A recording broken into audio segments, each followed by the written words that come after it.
හොඳයි එහෙනම් අද ගෙනල්ලා තියෙන්නේ bogus skill fruit master anime series එකේ 11 වෙනි එපිසෝඩ් එකයි. කලින් කොටස අවසානයේ ඔයාට මතක ඇති ආගෝස් යකඩ මකරෙක්ව කැඳෙව්වා කියලා.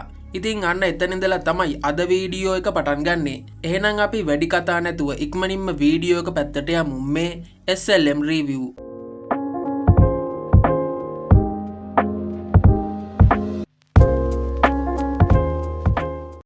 ඉතින් යකඩ මකර පල්ලිය පැත්තට පහර දෙන්න ගන්නවා. මොකද ආගෝස්ගේ අරමුණ වෙන්නේ නගරේ වගේම මිනිසුන්වත් මරලා දාන්නයි. පල්ලිය වටේ තියෙන ආවරණය නිසා පල්ලිය ඇතුලේ ඉන්න මිනිසුන්ට කිසිම කරදරයක් වෙන්නේ නැහැ. හැබැයි මේ පහර දීම නිසා මිනිස්සු හොඳටම බය වෙලා ඉන්නේ. මේ ඉන්න ගෑනු ළමයා නම් විශ්වාස කරන්නේ සුරංගනා කතාවේ ඉන්න කෙනා ඇවිත් ඔවුන් බේරගනී කියලයි. ඩ්‍රැතේන එයාගේ බලයෙන් විශාල රාක්ෂයෙක්ව කැඳවලා යකඩ මකරව අල්ල ගන්නවා. ඊට පස්සේ ලීනා ගිහින් කඩුවෙන් මකරට පහරක් එල්ල කරනවා. හැබැයි ඉතින් මේ දේවල් වලින් කිසිම වැඩක් වෙන්නේ නැහැ. පේන විදිහට මකරව අල්ලන ඕනම කෙනෙක්ව දිය වෙලා යනවා.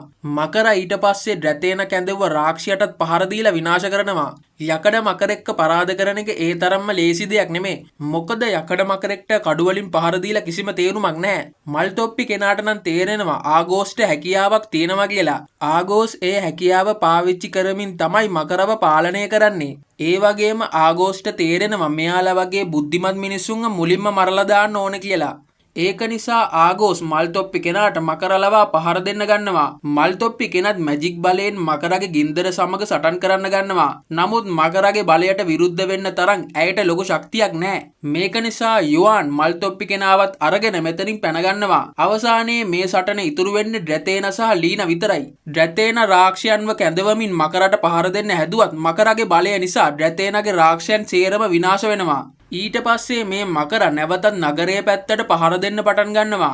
ලීනා ඒක නිසා මේ පහර වළක්වන්න ගන්නවා. නමුත් ලීනාගේ ආවරණය කැඩී ගිහින් මකරගේ ප්‍රහාරය වෙනත් තැනකට වදිනවා. පේන විදිහට ලීනා වගේම ඩ්‍රැතේනත් හොඳටම තුවාල වෙලා ඉන්නේ. ලීනා හැබැයි තාම මේ සටන අතහරින්න කැමති නැහැ. මේක දැක්ක ආගෝස් නැවතත් ලීනාට පහර දෙන්න පටන් ගන්නවා. ලීනාත් උඩ පැනලා ගිහින් මකරගේ ප්‍රහාරයට මුහුණ දෙනවා. ටික වෙලාවක් ගියාට පස්සේ ලීනාට විශාල ආලෝකයක් දැක ගන්න පුළුවන් වෙනවා. පේන විදියට මේක පුංචි යුනිකෝන්ගේ වැඩක්. ඒ වගේම ලීනාට වෙනත් කෙනෙක්ගේ මතකයන් කිහිපයක් මැවිලා පේන්න ගන්නවා. මේ හැමදේම සුරංගනාවියෝ එකතු වෙලා රාක්ෂයන්ව පරාද කරපු මතක සියල්ලයි. මේක බලන් ඉන්න අනිත් අයට නම් පේන්නේ විශාල ආලෝකයක් විතරයි. මල්තොප්පි කෙනාට සහ යුවාන්ටත් හිතාගන්න බෑ මේ මොකද්ද වෙන්නේ කියලා. මේකත් එක්කම මකරගේ එක අතකුත් කැපිලා යනවා. ඊට පස්සේ ලීනා ආලෝකයෙන් එළියට එන්න ගන්නවා. පේන විදියට ලීනා සුරංගනාවියක් බවට පත් වෙලා ඩ්‍රැතේන නම් අඳුන ගන්නවා මේ ඉන්නේ පුරාවෘතවල ඉන්න සුරංගනා රජුගේ නයිට්වරයා කියලා.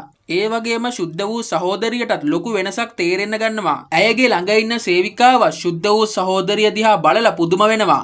ආගෝස්ට නම් තේරෙන්නේ නැහැ මේ ඉන්නේ කවුද කියලා. ඒක නිසා ඔහු තවමත් හිතන්නේ යකඩ මකර තරම් කිසිම කෙනෙක් උසස් නැහැ කියලයි. ඔහු ඊට පස්සේ නැවතත් ලීනාට පහර දෙන්න ගන්නවා. හැබැයි ඉතින් එතකොටම ලීනා ඉක්මනින්ම ඇවිත් මකරගේ කකුලක් කපලා දානවා. පේන විදියට ලීනාට දැන් මේක කිසිම ගේමක් නැහැ. මේක දැක්ක ආගෝස්ටත් හොඳටම පුදුම හිතෙනවා. මල්තොප්පි කෙනාටත් තාම හිතාගන්න බෑ මේ බලය මොකක්ද කියලා. ඒක නිසා ඇයට තව ටිකක් ළඟට ගිහින් මේක බලන්න ඕන වෙනවා. යුවාන් නම් ඇයට කියන්නේ තව ළඟට ගිහින් බලන එක භයානකයි කියලයි. නමුත් ඉතින් මල්තොප්පි කෙනා කියන්නේ දැනුම ලබා ගන්න ඕනම දෙයක් කරන කෙනෙක්. යකඩ මකර එක දිගටම පහර දුන්නත් ලීනා මකර ළඟටම ගිහින් ආගෝස්ට පහර දෙනවා.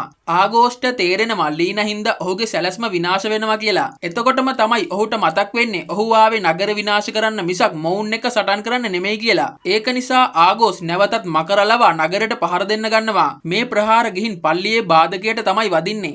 මේක දකින ලීනා කඩුවෙන් මකරගේ ගින්න කපලා දානවා. ඊට පස්සේ මකර ළඟට ගිහින් මකරට පහර දීලා මකරව ගල් කරලා දානවා. ඒ වගේම ආගෝසුත් බිමට ඇදගෙන වැටෙනවා. ආගෝස්ට නම් මේ වෙච්ච දේවල් වලට හොඳටම කේන්ති ගිහින්. නමුත් ඔහුට මේකට කරන්න කිසිම දෙයක් නැහැ. ඒක නිසා ආගෝස් මෙතනින් පැනලා යනවා. ඒ වගේම ලීනා නැවතත් සාමාන්‍ය තත්වයට එනවා.